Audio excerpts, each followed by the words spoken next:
What I learned in that journey was the future is not a scary place. Just did the same being 9 to 5, then if you want to start a company, just try and do this. There was one very big failure years before. But it can be isolating when you have really difficult decisions to make. You're not just part of the conversation, you are actually the catalyst for helping to move this industry forward. this is just to go back to the main thing. You are told that I gave up the Open bricks came. One of the biggest. I suddenly I'd say I started. I'm here because none of I figured technicals it isn't about All these. I had.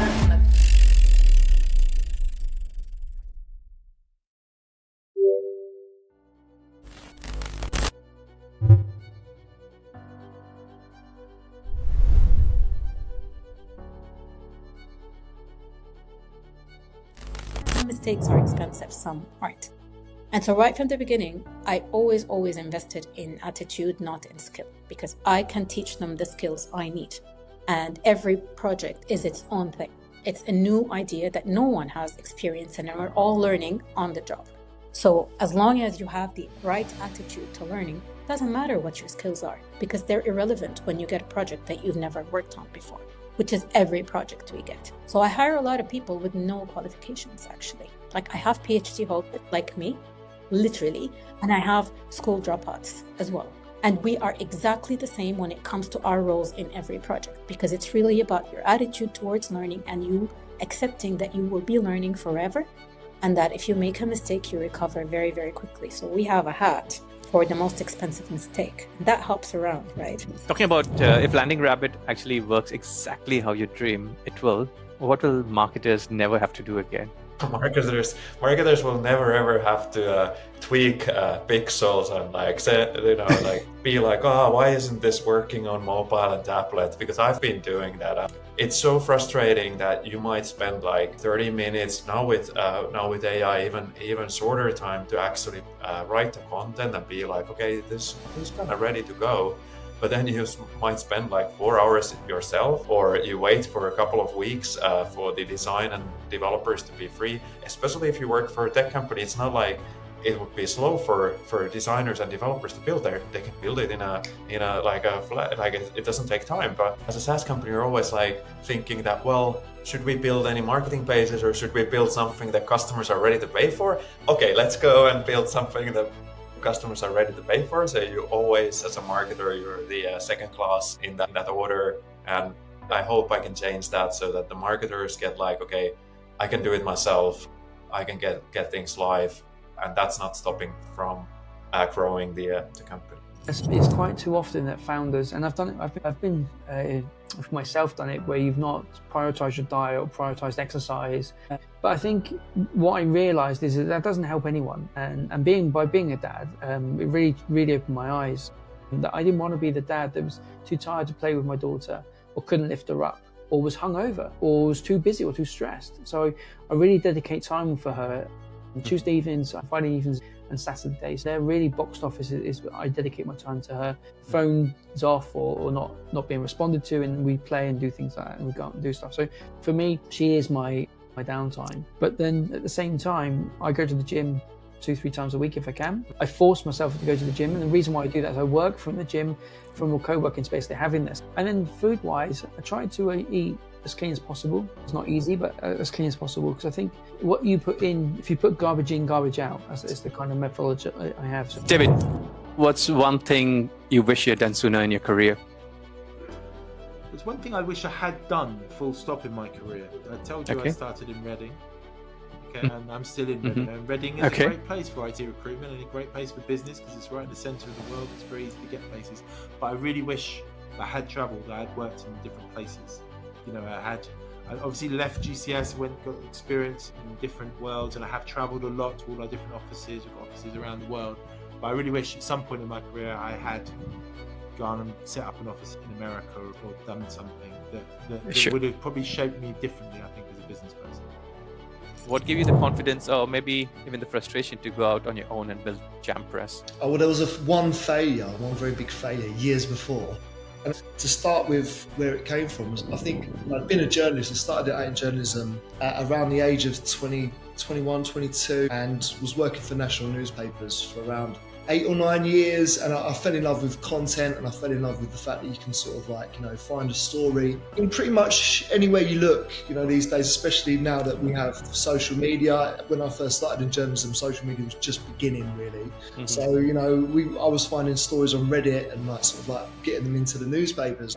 That became a bit of an obsession. I just thought that's an amazing thing that you can do, share interesting stuff with the world. So then, fast forward a little bit, it became a bit of a lifestyle choice. I was starting to have a small family and wanted to have a bit of freedom for myself, and I'd always wanted to start a news agency. And actually, it was my wife that sort of like gave me the courage and said, look, the time is right, let's give it a go now. And we started a news agency around 8 or 9 years ago now, and it was the will to sort of like give it a go and sort of like take what we'd learned in newspapers and really sort of like do it for ourselves and be able to offer that service to a wide range of clients. So I was doing it for quite a few newspapers individually, to take the newspapers we were working for, but to be able to do it for a broad range of clients was really appealing to us. Break things and go fast. Break things and go fast. Okay.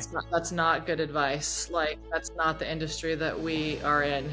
Like, maybe break things eventually, but I'd say instead of break, maybe like alter things and whatever. We're getting to a place now for a myriad of reasons as to why that is probably more achievable than it was a decade ago, but we still have a long way to go. And I feel pretty confident that people who come into this industry think they can just, they see a gap, let's go quickly solve it. It's not a slow move. Like, even if you think about a company like Chime, a digital neobank in the US that just went public about a month ago on NASDAQ, Chime started almost a decade ago. Like, there was a real journey, and there were some highs and lows, and were they going to be around? The big problems in technology are not technology problems. The big problems in technology are human problems. They're understanding how to build products for humans that they will love, and how to build the systems, the human systems and the organizations to deliver on those experiences. So all of even when you look at the GPT-5 rollout, their big problems, there were some technical problems. The router didn't work for a while, but the thing that people are actually talking about was the cultural mismatch between GPT-5 and what their users really loved, right, about the GPT-4 product. And so the big they ignored the humans, they ignored the culture, and their rollout was really not great, right? And none of those things are technology problems. The big issues, the great leaders in technology are really social scientists, and this will become even more relevant. Mustafa Suleiman, recently talked about this and tweeted about it. The great innovations will not come from the engineers; they will come from the social scientists. There are things that we had on our roadmap that stayed for years and years, longer than I thought it would. Like, we're going to do this year and this year and this year, and it just didn't happen. It was not the right time for varying reasons, right? The economic landscape was changing. Going into a new market, we didn't know enough, or we found hurdles. So things took a long time. And then there are other things that we're like, oh yeah, we're kind of interested, maybe someday. And then opportunity knocks, and you have to jump. You have to take the leap. So, it's not that we want it to be chaotic or the Wild West. Know where you're trying to go. But again, I think that if you understand what your wheelhouse is and what your big why is, you'll recognize opportunities when they come up sooner, and you can take the leap. And I would say also, don't be too hard on yourself if, for good reason, the thing that you were supposed to do this year just isn't going to happen, because you just keep going. Consistency is key.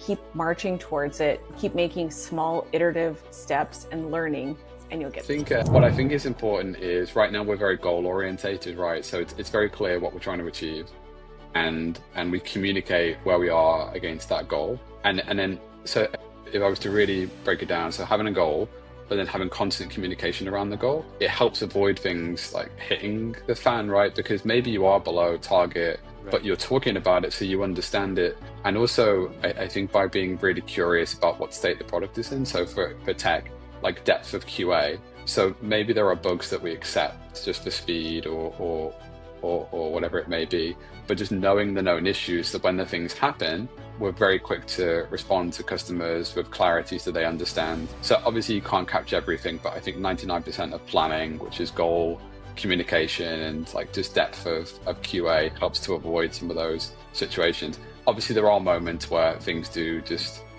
surprise you, but I think just being healthy communication, being a team that can trust each other and also that we're all in it together can help mitigate some of that tension that happens. We met one of the largest estate agent group in the country, and I remember very specifically because I was still a tenant at the time. Okay, so making the tenant app when everyone told us it was going to get bombed.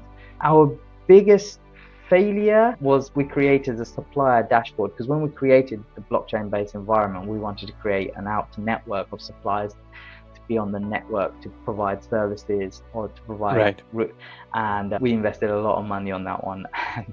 But we've got a graveyard of things we've done that hasn't paid off, and I don't have a problem with that, because if you're not making those mistakes, you're not innovating. So we thought it would work, it didn't, and there's a whole lot of other things we've done, but those are the two biggest financially.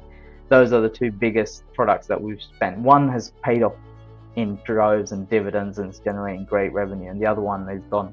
What do you wish more entrepreneurs knew about scaling a business? That it's really hard. It's a marathon. It doesn't happen overnight.